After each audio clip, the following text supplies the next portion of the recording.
Welcome to চিরশিক্ষা institute. আজকে আমরা এই ভিডিওতে দেখব ইউনিভার্সিটি অফ ক্যালকাটার কম্পিউটার সায়েন্সের যে সিলেবাসটা রয়েছে সেটা সেমিস্টার 4-এর যে সিলেবাসের ডিটেলসগুলো দেখব। তো চলো আমরা দেখে নিই আমাদের সেমিস্টার 4-এ কী কী সাবজেক্টস রয়েছে। তার জন্য আমরা সিলেবাসটা ওপেন করে নিই। দেখো এখানে তোমরা দেখতে পাচ্ছ তোমাদের সেমিস্টার 4-এ কী কী রয়েছে। প্রথমেই যেটা রয়েছে সেটা হলো একটা ম্যাথামেটিক্স সাবজেক্ট, কম্পিউটেশনাল ম্যাথামেটিক্স। দেন হচ্ছে সেই ম্যাথামেটিক্সটার উপরে ল্যাব এবং অবশ্যই সেটার ইউজ করা হবে সি, কারণ এখনো অবধি আমরা মেন ল্যাঙ্গুয়েজ হিসেবে কিন্তু সিটাই শিখে এসেছি সেমিস্টারে। নেক্সট রয়েছে হলো মাইক্রোপ্রসেসর এবং সেটার অ্যাপ্লিকেশন। এই মাইক্রোপ্রসেসর হচ্ছে হার্ডওয়্যার চ্যাপ্টার। যেরকম আমরা কম্পিউটারে প্রথমে লজিক গেটগুলো পড়েছি, তারপরে আমরা আর্কিটেকচার পড়েছি, সেমভাবে এটাও হচ্ছে মাইক্রোপ্রসেসর, অর্থাৎ প্রত্যেকটা যে পার্টসগুলো হয় কম্পিউটারের ভেতরে বা ল্যাপটপের ভেতরে সেই পার্টসগুলো সম্পর্কে ডিটেলস আমরা পড়ি। বিভিন্ন টাইপস অফ মাইক্রোপ্রসেসর ইউজ হয়, কোনটা কি ইউজ হয় সেই জিনিসগুলো আমাদেরকে এখানে এই সাবজেক্টের মধ্যে পড়ানো হয়। খুব স্বাভাবিকভাবেই যেরকম আমরা আর্কিটেকচার লজিকের ল্যাব করেছি, সেখানে মাইক্রোপ্রসেসরও কিন্তু সেমভাবে আমাদেরকে ল্যাব করতে হয়। মাইক্রোপ্রসেসর বিভিন্ন নাম্বারের হয়ে থাকে, যেরকম এখানে এক্সাম্পল দেখতে পাচ্ছ 8085টা তোমাদের ল্যাব সিলেবাসের মধ্যে রয়েছে। সেই মাইক্রোপ্রসেসরটা তোমাদেরকে কলেজ থেকে প্রোভাইড করে থাকবে। নেক্সট যে সাবজেক্টটা রয়েছে খুবই ইম্পর্টেন্ট একটা সাবজেক্ট, এটাও কিন্তু তোমাদের ইন্টারভিউয়ের জন্য খুবই ইম্পর্টেন্ট। সাবজেক্টের নাম হচ্ছে অপারেটিং সিস্টেম এবং সেটা ল্যাব। এটা কি, তোমরা যে এতদিন কোডগুলো শিখে এসো, তোমরা শুধুমাত্র সিটাই শিখে এসছো, এছাড়াও তোমরা HTML CSS ফ্লাটার এগুলো শিখেছো, বাট মেন প্রসিডিউর ল্যাঙ্গুয়েজ বা অবজেক্ট ওরিয়েন্টেড ল্যাঙ্গুয়েজগুলোকে আমাদের প্রপার হাই লেভেল ল্যাঙ্গুয়েজ কিন্তু ধরা হয়ে থাকে। সেই ল্যাঙ্গুয়েজগুলোর মধ্যে তোমরা শুধুমাত্র সিটাই এখনো অবধি শিখে এসছো। সেই সি হচ্ছে আমাদের মেন ল্যাঙ্গুয়েজ। এবার অপারেটিং সিস্টেম কি, অপারেটিং সিস্টেম হচ্ছে আমরা যেরকম উইন্ডোজ 10 ইউজ করি, উইন্ডোজ 11 ইউজ করে থাকি, আমরা যে কম্পিউটারগুলো এখনও আমাদের রয়েছে স্টিল পুরনো কিছু কম্পিউটার যেগুলো ইউজ হয় স্কুল কলেজে, কলেজে এগুলো উইন্ডোজ 10, বাট স্কুলে যেগুলো আমাদের তোমরা দেখেছো অনেকটা টিভির মতো দেখতে, সেইগুলো হচ্ছে উইন্ডোজ 7। তো এর যে পার্ট অফ উইন্ডোজ এই জিনিসগুলোই হচ্ছে আমাদের, যেরকম ম্যাকের জন্য ম্যাক ওএস ইউজ হয়, সেরকমই অপারেটিং সিস্টেম হচ্ছে তোমাদেরকে এই আরেকটা এই উইন্ডোজ যেরকম সেগুলো প্রত্যেকটা একটা অপারেটিং সিস্টেম, তো সেরকম আলাদা করে আমাদের অপারেটিং সিস্টেম সাবজেক্টটাকে পড়তে হয়। সেটার উপরে আমাদেরকে কোড লিখতে হয়। আমরা তার জন্য সফটওয়্যার ইউজ করি, তোমরা যেরকম খুব বেশি যেটা ইউজ হয় সেটা অনলাইন কম্পাইলার, এছাড়াও তোমরা রেড হ্যাট আমাদের সিস্টেমে নামাতে পারো, উবুন্টু নামাতে পারো, সেগুলোর মধ্যে কিন্তু তোমাদেরকে এটা ল্যাবটা করতে হয়। খুব স্বাভাবিকভাবে এটা তো একটা থিওরি, এবং এর ম্যাথামেটিক্স কীভাবে কী কাজ হয় সব কিছুই তোমাদেরকে পড়তে লাগবে।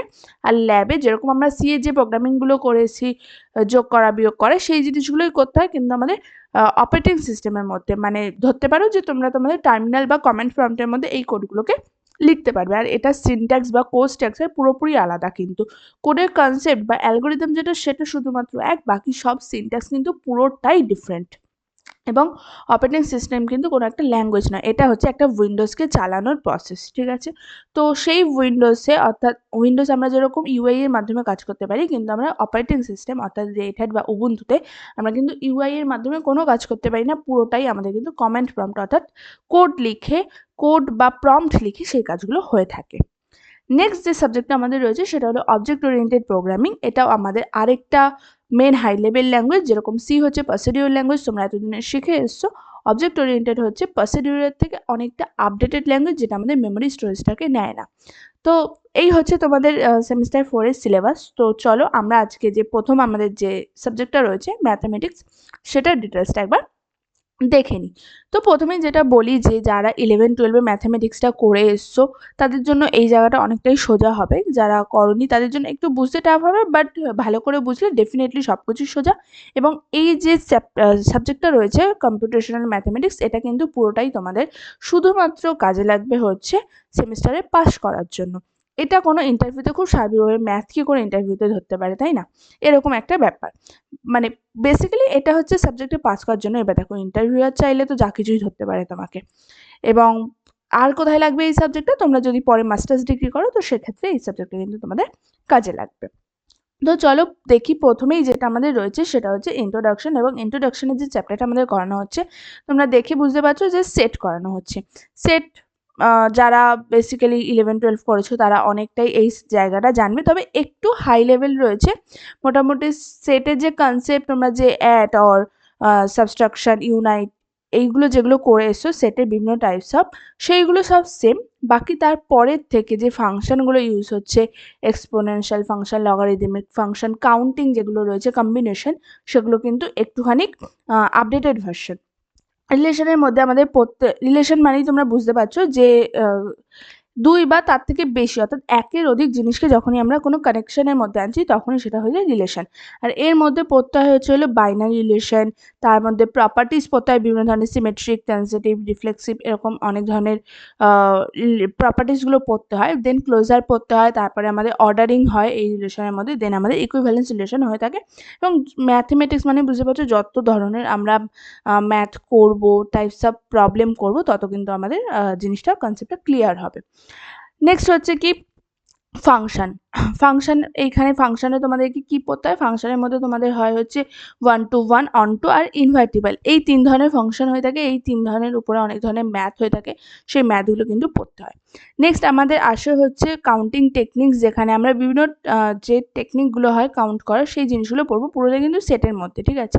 তো প্রথমে তো একটুখানি ইন্ট্রোডাকশন পড়তে হয় এটা সম্পর্কে, দেন আমাদের কনসেপ্টগুলো আসে হচ্ছে পিজিয়ন হোল প্রিন্সিপাল, তারপরে হচ্ছে পারমুটেশন কম্বিনেশন আসে, দেন হচ্ছে বাইনোমিয়াল থিওরেম, যেটা খুবই একটা ইম্পর্টেন্ট থিওরেম। এই থিওরেমটা যদি খুব ভালো করে বুঝতে পারো তাহলে গিয়ে কিন্তু তোমরা এই সম্পর্কে যে ম্যাথগুলো আসবে সেগুলো খুব ভালো করে করতে পারবে।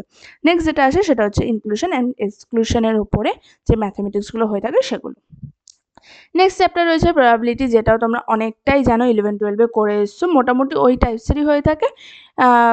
বাইস থিওরেম অবধি তোমরা আশা করছি পড়েছো, তারপর মোটামুটি এই সাবজেক্টটা তোমরা কিছুটা পড়েছো, একটু শুধুমাত্র ভালো করে একবার প্র্যাকটিস করে নিলে তোমরা বুঝে যাবে। আর খুবই সোজা চ্যাপ্টার, সেট এবং প্রবাবিলিটি দুটোই খুব সোজা চ্যাপ্টার। যদি তুমি খুব ভালো করে প্রবলেমটাকে বুঝতে পারো তাহলেই কিন্তু তোমাদের এটা খুব সোজা হয়ে যাবে। তো এই প্রবাবিলিটিতে আমাদের বিভিন্ন ধরনের এলিমেন্টারি ইভেন্টস পড়তে হয়, স্যাম্পল স্পেস পড়তে হয়, বিভিন্ন টাইপস অফ প্রবলেম হয়ে থাকে, অনেক ধরনের মিক্সার হয়, সেই মিক্সারের থেকে তুমি যদি কোনো বলকে তোলো, তোমার কাছে ধরো লাল, হলুদ, সাদা, এর 3টে কালারের বিভিন্ন বল রয়েছে, সেই বলের মধ্যে থেকে তুমি যদি যে কোনো একটা বল তোলো, তো সেই লাল বল তোলার পার্সেন্টেজ কত, হোয়াইট বল যদি তোলো তো দুটো মিক্সার কত হবে, এরকমভাবে এই প্রবাবিলিটি অর্থাৎ পুরোটাই সম্ভাবনার উপরে ম্যাথামেটিক্সটা হয়ে থাকে। এই প্রবাবিলিটির জন্য ফর্মুলাগুলোকে মনে রাখতে হয়, কারণ ফর্মুলাগুলো দিয়ে করলে মোটামুটি 4-5 লাইনে অঙ্কটা নেমে যায়। আর কি করতে লাগে, আর হচ্ছে তোমাকে অঙ্কটা পড়ে খুব ভালো করে বুঝতে হবে যে অ্যাকচুয়ালি প্রবলেমটা কী করেছে, প্রত্যেকটা ওয়ার্ড বাই ওয়ার্ড কিন্তু বুঝতে লাগে। নেক্সট আমাদের এখানে যেটা পড়তে হয় যে বিভিন্ন থিওরেমগুলো তো পড়তেই হবে, বার্নার্লিস থিওরেম হয়ে থাকে, বেয়ার্স থিওরেম হয়ে থাকে, এগুলো পড়তে হবে। এছাড়াও আমাদের যে প্রবলেমের মধ্যে যেগুলো আসে সেগুলো হচ্ছে random variable, expectation, variance, standard deviation, এগুলো সব কটার এক একটা করে ফর্মুলা আছে। সেই ফর্মুলাগুলো খুব সোজা, ত্রিগোণমিত্রি যারা করেছো তার থেকে তো অনেকটাই বেশি সোজা, এবং প্রবাবিলিটি খুব একটা সুন্দর ম্যাথমেটিক্সের মধ্যে পড়ে।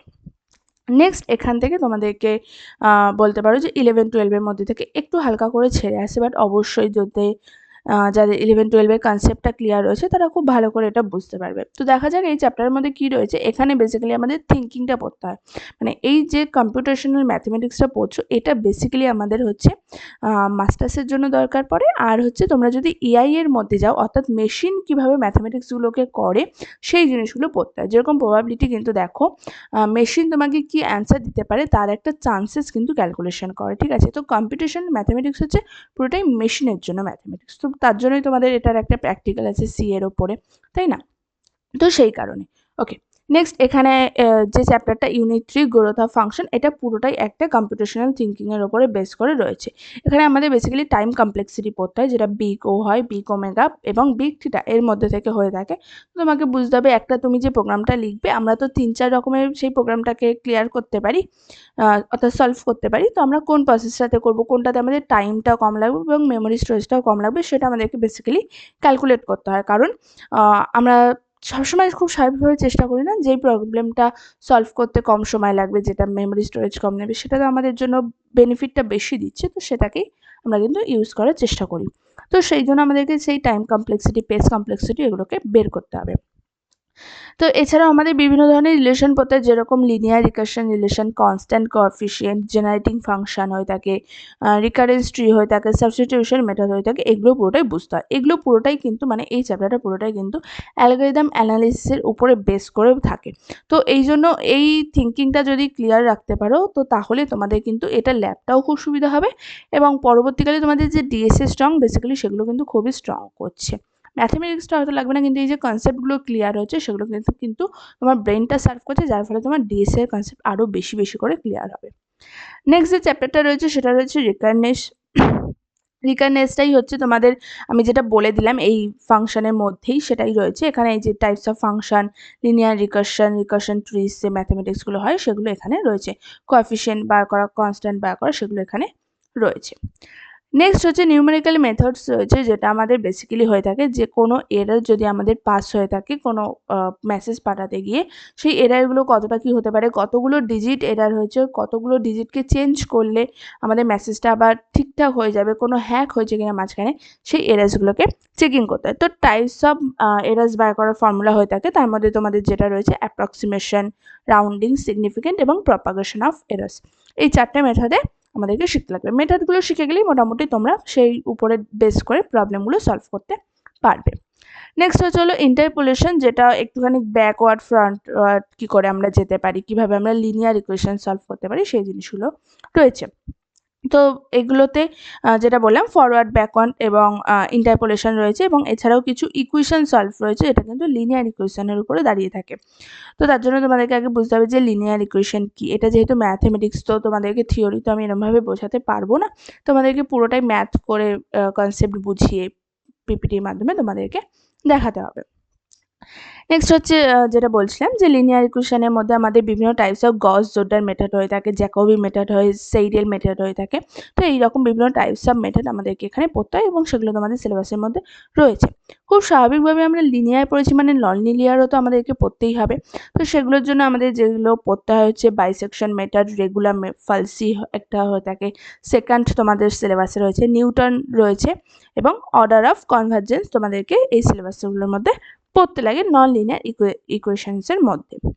নেক্সট হচ্ছে ডিফারেন্সিয়াল ইকুয়েশন, অর্থাৎ লিনিয়ার নন লিনিয়ার ছেড়ে সমস্ত মিক্সার ইকুয়েশন যেগুলো হয়ে থাকে সেই ইকুয়েশনগুলো পড়তে হবে, এবং যদি গ্রাফটা তোমরা বুঝতে পারো তাহলে সেটার জন্য আরও ভালো হয়। তো এই ডিফারেন্সিয়ালের মধ্যে ইউরাল মেথড যেটা রয়েছে এবং রাঞ্চ কুত্তা বলে একটা মেথড হয়ে থাকে, তো সেই দুটো মেথড এবং এই দুটো মেথডের অর্ডার সেকেন্ড এবং ফোর্থটা তোমাদের সিলেবাসের মধ্যে রয়েছে। নেক্সট নিউমেরিক্যাল ইন্টিগ্রেশন রয়েছে, যেটা আমাদের ট্র্যাপিজয়েডাল এবং সিম্পসন রুলস ফর্মুলা ইউজ করে সেগুলো রয়েছে। নেক্সট আমাদের আছে কার্ভ ফিটিংয়ের মধ্যে, এগুলো কিন্তু পুরোটাই হাই লেভেলের ম্যাথমেটিক্স। তো এগুলো খুব টাফ কনসেপ্ট, যার জন্য এই চ্যাপ্টারটাতে এই সাবজেক্টে অনেকেই কিন্তু ব্যাক চলে আসে। তো এখানে কার্ভ ফিটিংয়ের মধ্যে আমরা কি পড়ি, আমাদের লিনিয়ার রিগ্রেশন হয়ে থাকে, পলিনোমিয়াল রিগ্রেশন হয়ে থাকে, এই জিনিসগুলো পড়তে হবে এবং এগুলোর কনসেপ্ট তোমরা মোটামুটি ডিএসএতে আগের সেমিস্টারগুলোতে আশা করছি তোমরা ক্লিয়ার করে এসো। তো তাহলে এগুলোর ম্যাথমেটিক্সও তোমাদের কাছে অনেকটা সোজা হবে। নেক্সট আমাদের যে সাবজেক্টটা রয়েছে, যে চ্যাপ্টারটা রয়েছে সেটা হচ্ছে গ্রাফ থিওরি। গ্রাফ থিওরির মধ্যে তোমাদের পড়তে হয়েছে টার্মিনোলজি, বিভিন্ন টাইপস অফ মডেলস গ্রাফে কীরকম হয়ে থাকে, তোমরা যে স্ট্যাটিস্টিক্স পড়েছো সের উপরে বেস করে, বাট অনেকটা হাই লেভেল। এখানে বিভিন্ন কার্ভ মডেল আমরা আঁকবো, বিভিন্ন ধরনের শেপের আর কি জ্যামিতিক চিত্র আমরা এখানে আঁকবো, এবং সেগুলো যে সলভ হয় সেগুলো সেই মেথডগুলোকে ইউজ করে করতে হবে। তো আমাদের যেগুলো থাকে এখানে মাল্টিগ্রাফ থাকে, ওয়েটেড গ্রাফ থাকে, তারপরে হচ্ছে এই গ্রাফগুলোর রিপ্রেজেন্টেশন পড়তে হবে, আইসোমরফিজম পড়তে হবে এবং সেগুলোর কানেক্টিভিটিও আমাদের কিন্তু শিখতে হবে। এছাড়াও আমাদের সিলেবাসে থাকে হচ্ছে Euler path and circuit, Hamiltonian path and circuit এবং প্ল্যানার গ্রাফগুলো থাকে, এবং লাস্টে অবশ্যই ট্রিস আমাদের পড়তে হবে। ডিএসএর মধ্যে ট্রিস হচ্ছে একটা খুবই ইম্পর্টেন্ট টপিক। তো সেখানে আমাদের পড়তে হবে ট্রিস এবং ট্রিসের প্রপার্টিস এবং আরও যা যা টার্মিনোলজি হয়ে থাকে, রুট ব্রাঞ্চেস আমরা যা যা পড়েছি সেগুলো কিন্তু এখানে এই ম্যাথমেটিক্সের মধ্যে আবার খুব ভালো করে পড়তে হয়, এবং গ্রাফটা বেসিক্যালি বুঝে গেলে খুবই সোজা একটা, জাস্ট খুবই সোজা একটা, মানে একটুখানি বুঝে গেলেই তোমার করতে দেখবে জাস্ট 5 মিনিট মতো সময় লাগছে, এতটাই সোজা ম্যাথমেটিক্সগুলো হয়ে থাকে। নেক্সট আমাদের যেটা রয়েছে দেখো এখানে প্র্যাকটিক্যাল রয়েছে। প্র্যাকটিক্যালগুলো কিন্তু এখানে কিছু স্যাম্পল দেওয়া রয়েছে, কলেজ তোমাদেরকে এগুলোও করাতে পারে এবং আরও বাইরেও কিছু করাতে পারে। তো আমিও তোমাদেরকে যখন করাবো বা করাই আমি, তখন এর বাইরে অনেক কিছু করাই যেগুলো খুব ইম্পর্ট্যান্ট হয়ে থাকে ইন্টারভিউয়ের জন্য বা একটু টাফ কনসেপ্টের মধ্যে ভালো হয়, কারণ এখানে তোমাদের যেগুলো দেওয়া রয়েছে সেগুলো অনেকটাই টাফ। তো খুব স্বাভাবিকভাবে সেগুলোর ম্যাথও আগে বুঝতে হবে এবং এগুলো যদি সবকটা করতে পারো তো ডেফিনেটলি খুবই ভালো। আর তার সাথে হচ্ছে তোমাদের কনসেপ্টটা বুঝতে হবে যে এই প্রবলেমটা কি, প্রবলেম যদি বুঝতে পারো তবে গিয়ে সলভটা দেখবে তোমাদের মোটামুটি হাতের সামনে চলে আসে বা তুমি ভাবতে পারবে। যদি প্রবলেমগুলো খুব ভালো করে না বোঝো, কারণ এই যে প্রবলেমগুলো দেখছো এগুলো প্রত্যেকটা এক একটা প্রবলেমের নাম, তো সেই প্রবলেমগুলোর ডিটেলসটা তোমাদেরকে খুব ভালো করে বুঝতে হবে। যেরকম আমি যদি একটা এক্সাম্পল দিই, তো বাইসেকশন মেথড যেটা রয়েছে সেটাতে আমাদের কি হয়, আমরা এখানে তো প্রোগ্রামটা লেখা রয়েছে, তো এখানে আমাদেরকে বেসিক্যালি নন লিনিয়ার ইকুয়েশনের রুট ইউজ করে এই প্রোগ্রামটা সি এর মাধ্যমে সলভ করতে হয়। তোমাদের এখানে সি লিখেছে, তাই অন্যান্য ল্যাঙ্গুয়েজেও আমরা সলভ করতে পারি। তো এখানে বেসিক্যালি কি হয় যে ইন্টারভেলের মধ্যে আমাদের যে রুটটা রয়েছে সেটাকে খুঁজে বার করতে হয়, আর ফাংশনের মধ্যে সাইন চেঞ্জগুলোকে ব্যবহার করতে হয় এবং মেথডের মধ্যে সহজ আর ধীরে ধীরে কভারেজগুলোকে আমরা কিভাবে কি করি সেগুলোকে বুঝতে লাগে। তো এটা অনেকটাই কিন্তু বিগিনার্সদের জন্য একটা সেফ, মানে এই যে মেথডটা এটা অনেকটাই বিগিনার্সদের জন্য খুব ইজি বলতে পারো। ঠিক আছে, তো এখানে সব মিলিয়ে মিশিয়ে একটা দিয়েছে। আরেকটা যদি বলি আমি তোমাদেরকে, ম্যাট্রিক্স ইনভার্সনটা তোমরা একটু ভালো করে বুঝতে পারবে, এই 4 নম্বরেরটা। এটাতে আমাদের কি করতে হয়, ম্যাট্রিক্সটাকে ইনভার্স করতে হয় এবং অবশ্যই সেটা সি এর মাধ্যমে, কোডের মাধ্যমে আমরা করবো। তো তার জন্য আমাদের অগমেন্টেড ম্যাট্রিক্সটা আগে তৈরি করে নিতে হবে, দেন সেটা র অপারেশন করতে হয় এবং তারপর সেটা আইডেন্টিটি ম্যাট্রিক্স পাওয়া গেলে সেটাকে ইনভার্স বের করা যায়। তো এইটা বেসিক্যালি ম্যাট্রিক্স কনসেপ্টটা ক্লিয়ার যদি থাকে তোমার পুরোপুরি, তবেই কিন্তু এই প্রবলেমটা সলভ করতে পারবে, আদারওয়াইজ কিন্তু তুমি সলভ করতে পারবে না। তাই জন্য তোমাদেরকে আগে প্রবলেমগুলোকে সলভ করতে হবে। ঠিক আছে, মোটামুটি প্রত্যেকটা চ্যাপ্টার থেকে একটা করে ম্যাথ তোমাদেরকে দিয়েছে। যেরকম 5 নম্বর যেটা রয়েছে ইন্টারপোলেশন, যেটা অ্যাকচুয়ালিতে হচ্ছে ল্যাগ্রেঞ্জ ইন্টারপোলেশন, এটা কিন্তু খুবই দেয় পরীক্ষার মধ্যে, সেটা প্র্যাকটিক্যাল হোক বা থিওরি হোক, পরীক্ষাতে এটা খুবই দেয়। তো এটা কি হয়, বেসিক্যালি আমাদেরকে ডিরেক্ট ফর্মুলা ব্যবহার করতে হয়, আর নিউটন ইন্টারপোলেশনে অল্টারনেটিভ এই প্রবলেমটা আর কি, আর দেন নিউমেরিক্যাল টেবিলে বেস্ট হিসেবে দাঁড়িয়ে এই প্রবলেমটা কোথায়, মোটামুটি খুব সোজা। তোমরা যদি ক্লিয়ারলি কনসেপ্টটাকে বোঝো তো মোটামুটি একটু সোজাই রয়েছে। ঠিক আছে, তো এই হচ্ছে এখানে তোমাদেরকে 9খানা দিয়েছে স্যাম্পেল হিসেবে। তো যদি এই 9টা করতে পারো তো অবশ্যই সেগুলো খুব ভালো, যেগুলো খুব আসেও বলতে পারো। তো এই ছিল তোমাদের যে প্রথম চ্যাপ্টারটা রয়েছে ম্যাথমেটিক্সের, সেটা একটা ওভারভিউ কম্পিউটেশনাল ম্যাথমেটিক্সের। তো চলো, ভিডিওটা ভালো লাগলে লাইক, শেয়ার অ্যান্ড সাবস্ক্রাইব করে দিও। বাই।